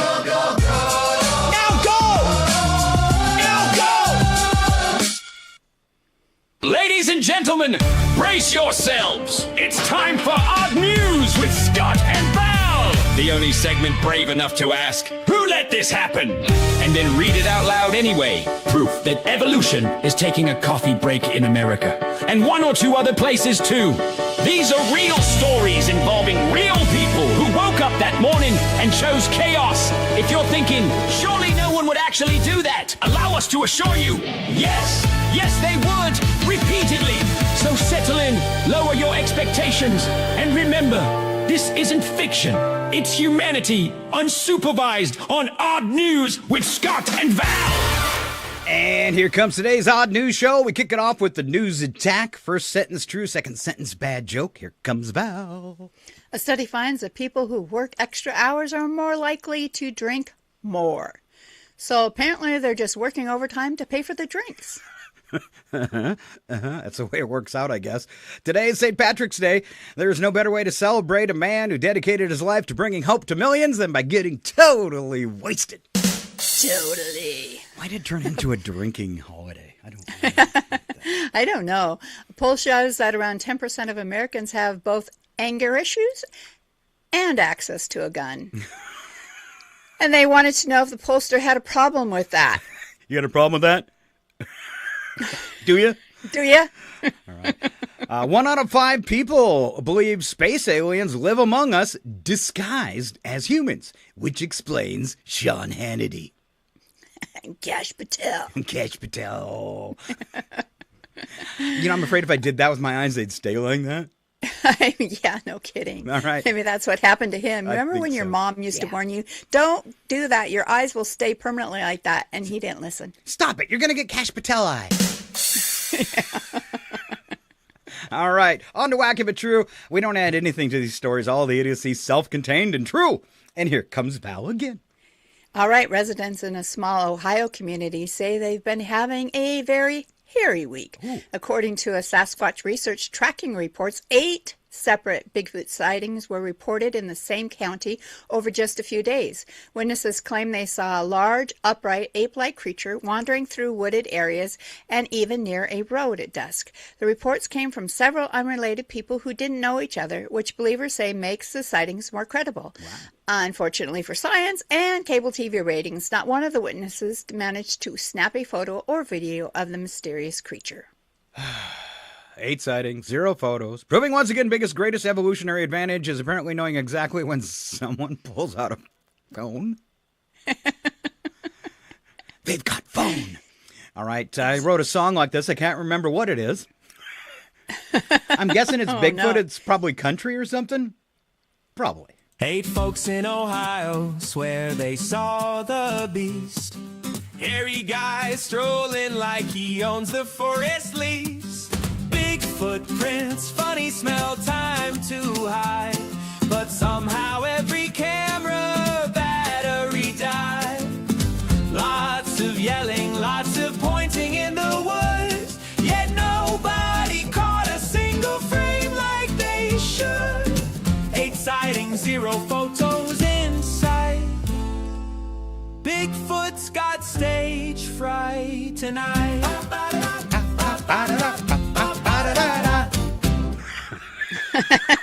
I remember it now. He's camera shy, that's all. That's right. A grandfather in New York recently found himself at the center of a surprisingly intense bureaucratic battle over his vanity license plate. The plate reads, PB4 We Go, which stands for the very practical phrase, P before we go. The Department of Motor Vehicles revoked the plate after deciding it might be inappropriate. But the driver argued the phrase was simply common sense for anyone traveling with kids, grandparents, or grandparent. Wait, I just became a grandparent. Or anyone who's ever tried to survive a long road trip without a bathroom stop. Story gained so much attention that the governor, Kathy Hochul, stepped in and supported the driver, and the DMV eventually reinstated the plate. Wow. Officials say the message promotes responsible travel because nothing ruins a road trip faster than ignoring the world's most important pit stop advice. And I should have changed that before the show this morning, because remember what happened to me before the first break. Your eyes were floating. That's right. It should be P before we start. That's right. P before we go, that's the law. Ignore it and you'll learn the flaw. Highway miles and nowhere to stop. Bladder screaming like a kettle top. Nothing ruins a road trip show like someone yelling, I told you so. That's right. P before you go, I said it. I gotta pee right now, don't you know? Yeah. It was all the song was missing was a yeah. Yeah. All right, aggressive turkeys with Val. An Ottawa man recently had a run-in with wildlife that turned into viral video. Security footage shows a man walking down the street when 2 large wild turkeys suddenly decide he's their personal enemy. The birds began charging and flapping aggressively, chasing him down the road. The man tried to keep walking calmly at first, but the birds refused to back down and kept advancing like feathered security guards protecting their turf. Eventually, the man had to jump into a stranger's car to escape, while the turkeys strutted around outside like they had just successfully defended their territory. Wildlife officials say aggressive turkey encounters sometimes happen during mating season. Yep.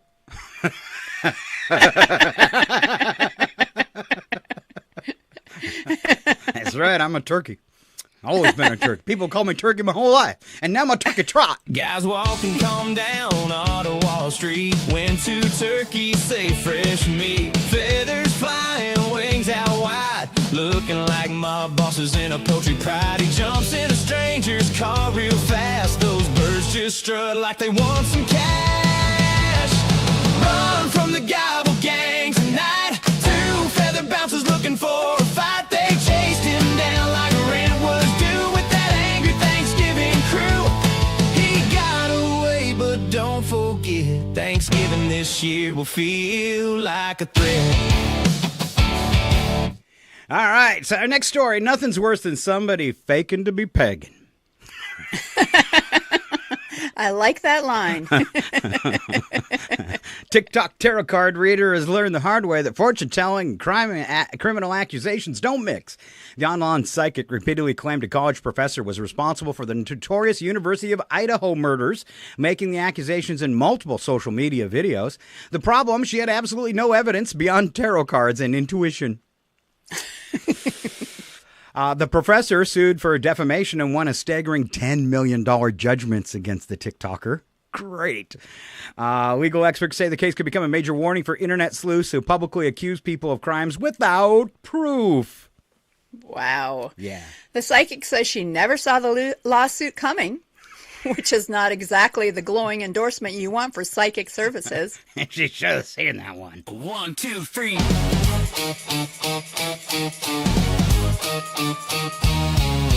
TikTok psychic with a deck of cards, pointing fingers, throwing charges hard. No proof needed, vibes will do. Internet sleuths all shouted, woo! Crystal ball must have had a crack. Didn't see that lawsuit smack.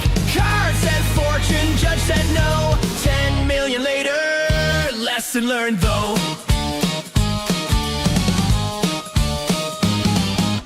Yeah, learned her lesson, I bet. I'm sure. Oh, it looks like we're staying on the psychic train right now. Yes. Police in Ukraine arrested 3 self-proclaimed clairvoyants accused of running a cruel scam. Investigators say the suspects contacted war widows and claimed they could communicate with their deceased husbands or even bring them back through supernatural rituals. Authorities say the alleged psychics collected large payments for the services before police shut down the operation. Prosecutors say the scheme targeted women already grieving through devastating losses. Oh, that's a horrible thing to do. That's horrible. Investigators say the suspects claim to have supernatural powers, but somehow failed to foresee the police showing up with handcuffs. Just like the tarot card reader, you never saw the lawsuit coming. Fakers. All right, officials in one city recently found themselves dealing with an unusual complaint. Oh, I didn't play the song for the psychics, did I? You did. Oh. I thought maybe you didn't have one. Well, no, but... I made them for everybody. 3 mystics claiming cosmic might, talking to ghosts late at night. Crystal candles, magic show, psychic hotline running slow. They claim power strong and grand, but couldn't predict a cop in a van. Funny thing about second sight, it disappears in flashing lights. Whoop! That was a good one. Officials in one city recently found themselves dealing with an unusual complaint. A restaurant that smelled so strong it triggered a legal dispute, much like Val's Kitchen. Oh, yes. Nearby businesses and customers complained that the overwhelming odor came from the restaurant, describing it as a mix of intense spices and cooking fumes, and it was wafting through the neighborhood strip mall buildings and making it difficult for people to work or shop nearby. The dispute escalated to the point where local officials were asked to intervene and determine whether the smell constituted a nuisance. Health inspectors investigated and found the restaurant itself was operating legally, though the aroma continued to spark complaints from neighbors. Which means the restaurant is technically innocent, but apparently their cooking now has a restraining order from the entire block? Yes.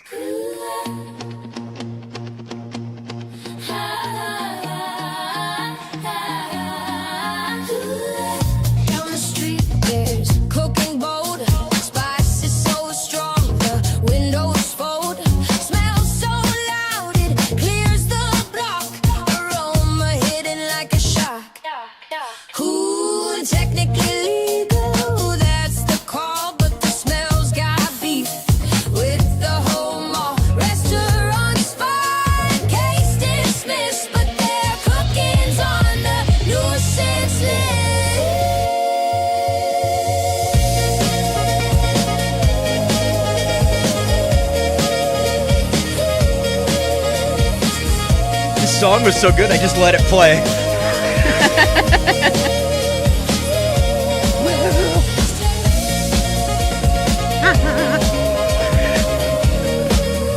That's all there is. It did it that last night. I was like, yeah, I can just let it run for a few seconds to make fun of it. So there you go. All right, last story out of Kentucky. Celebrating meat falling from the sky. That's what we did last week, remember?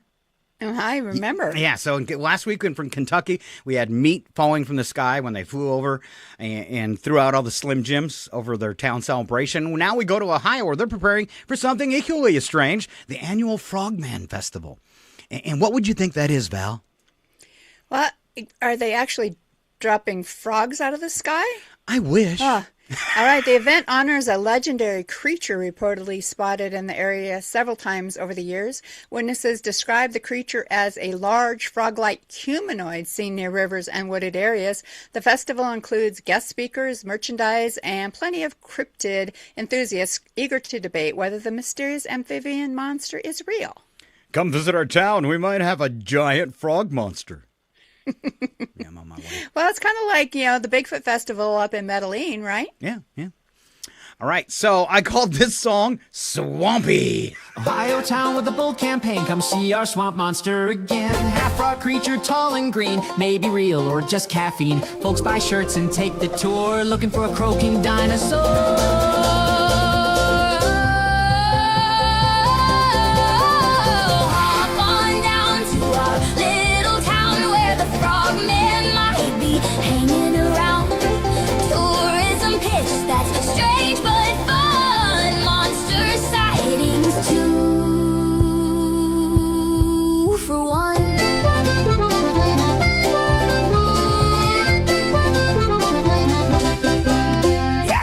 That's a perfect little theme song for any little town. There you go.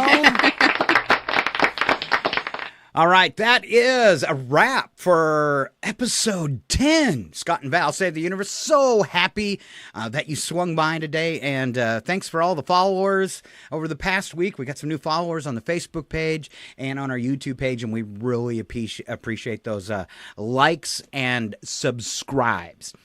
So I was visiting with a friend the other day, and she watches the show, and she said, "Oh my gosh, you guys, your show looks so professional." She said, "You guys have stepped it up. It looks incredible." And I was like, wow, what a great compliment. That is nice. That makes me feel good. And did she say, except for when your brother forgets to change the camera? No, she never mentioned that. Thank you. I'm so glad she never mentioned that. I guess just all the production you do. I mean, it's a lot of work, but yeah, it makes our little show look more professional. It's a 2-hour show, and I tried to split it up because I put in about 4 or 5 hours for a 2-hour show. I start on Sunday nights after all the games are over for the weekend. I do sports with Nigel the AI. I get that all ready. So on Monday, I can just start gathering news here and there and doing our little songs and all that kind of stuff. I did want to, though, end today's show. I have two songs that I could do. So I've been writing songs for about 6 months and posting them online and stuff. And I'm trying to learn a couple instruments in the background too, so that I can do that stuff into it, or at least play some riffs I can have the computer duplicate. Well, my sister heard some of them. She said, when Scott can write a song, I can write a song. I don't know about that. I try. Have fun. and she's done really good. She wrote a heartwarming song, and it's kind of personal, so I don't know if she'd want us to play it or not. I'll give her a choice in a minute, called Setting Out. And it's special to us because she wrote it about our childhood. And this show has a lot to do with mine and Val's childhood. And the song kind of spells that out, and we've talked about it before.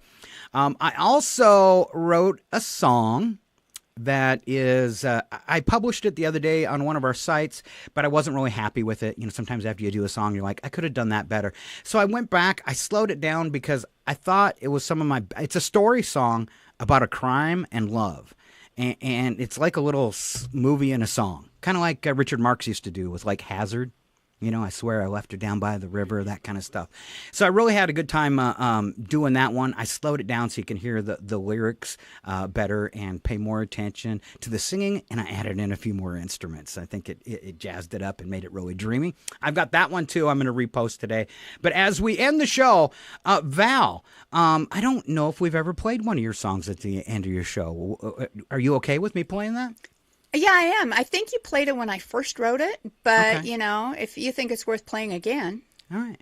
I just think it sums up, you know, maybe why people just drop in and see this show and go, why are these two idiots in spacecraft?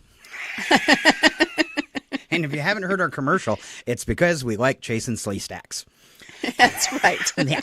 And if you don't know what a slee stack is, you better look it up. All right. So any closing words or goodbyes before we go? You know, I just think that I am so grateful for all of the people who have started liking us, following us, listening to our channel, showing up every Tuesday, and just want to throw out my appreciation. And I also want to tell my brother how much I appreciate him and everything you're doing to make the show successful. And I love you, brother. All right. Love you too, sis. And I'm so glad you were here with me. I can't think of anybody I'd rather do the show with. I mean, I got a lot of buddies I do shows with, but doing it with your sister's something special, of course. Yeah, remember Not Since Donnie and Marie. Yeah, that's right. So this is episode 10. Don't forget, you can rewatch it YouTube, Facebook, Twitch. We are on every podcast platform, audio only, and that it even includes YouTube podcasts. So don't get confused on our YouTube page. If you're there looking for a show, there's video versions and audio versions. I'm going to try to label them much better. So. Okay. All right. As we go, I'm going to flip the screen. We won't come back, but we're going to leave you with Val's song about our childhood and our friendship. Because you can be friends with your brothers and sisters, too, and we've got a strong one. And it's called Setting Out. Have a great week. Bye, sis. Love you. Thanks for listening. Bye, love you, too.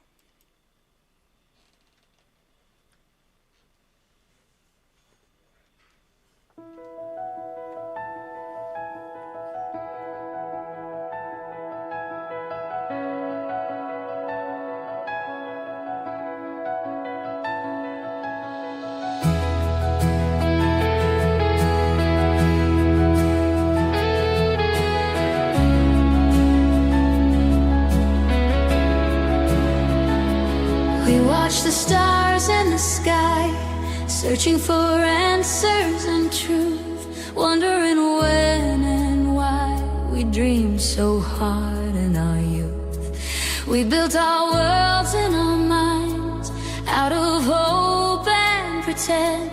Every promise we'd find, said we'd make it in the end. Setting out to save the universe, trying to make it better, or at least not make it worse. Every dream we set together in our minds, we'd fly so high, following our plans to the letter, with you right there by my side, letting loose of every tether.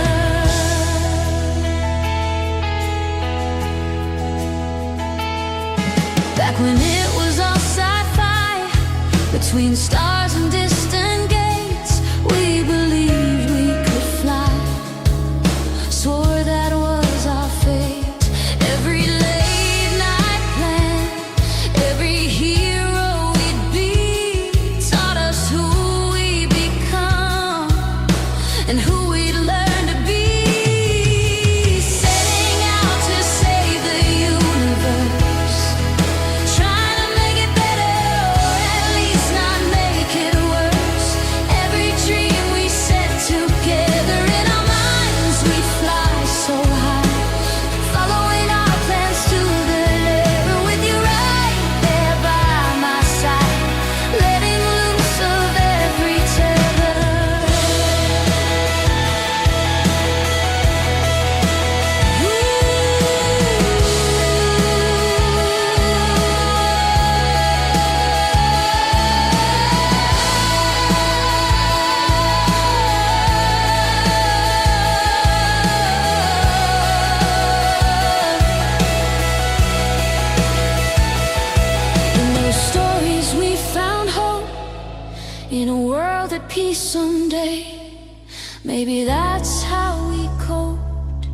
when life got in the way. We held on to believe, like a lifeline we knew, that no matter the years, it would always be me and you. Time keeps changing the view, but the heart stays the same. Every road that we choose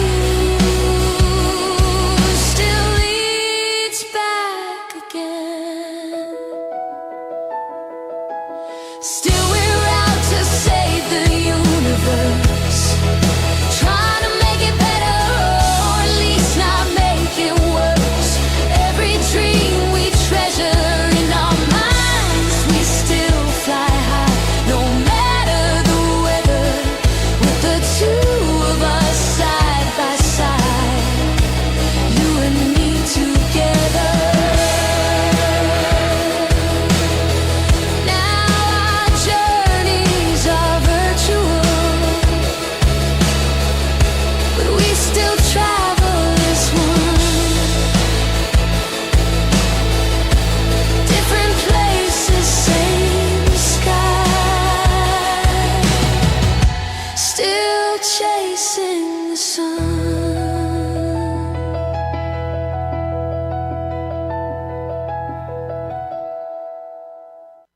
Set back, everything will be okay. Two heroes to face the day. Now throw all your fears away, and they're both in tights array. Scott and Val, here to save the universe. It's not a bad joke, or even a curse.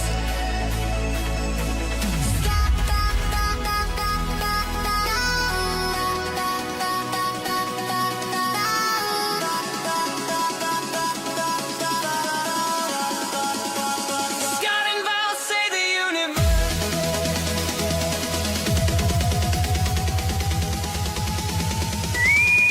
This ship will self-destruct in 20 seconds. This is your last chance to push the cancellation button. Engage. Don't forget, catch Scott and Val here every Tuesday morning at 7:20. I hate this job.